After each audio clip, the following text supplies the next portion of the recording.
ভারতের বিপক্ষে সিরিজের দ্বিতীয় ম্যাচে ঘুরে দাঁড়াতে চায় বাংলাদেশের নারী ক্রিকেট দল।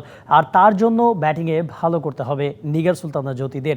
তেমনটাই মনে করছেন নারী দলের হেড কোচ হাসান তিলাকারাত্নে।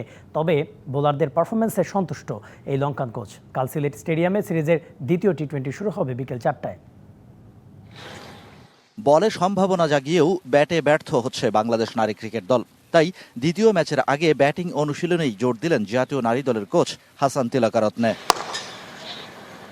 গেল ম্যাচে অধিনায়ক জ্যোতি ছাড়া আর কারো ব্যাট ছড়ায়নি দুটি। হেড কোচের পর্যবেক্ষণ বলছে 22 গজের মঞ্চে ভুল শট আর তাড়াহুড়া করার প্রবণতাই ম্যাচে পিছিয়ে রাখছে ফাহিমা মুর্শিদাদের। কোচিং স্টাফরা সবাই কাজ করছে।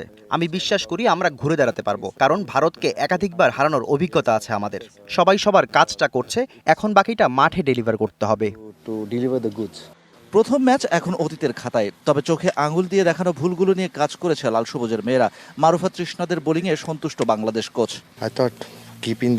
ভারতের মতো দলকে আমরা 145 আটকিয়েছি। মেয়েরা অবশ্যই ভালো বল করেছে, তবে আরো ভালো করার সামর্থ্য আছে আমাদের। আমি আশাবাদী দ্বিতীয় ম্যাচ নিয়ে।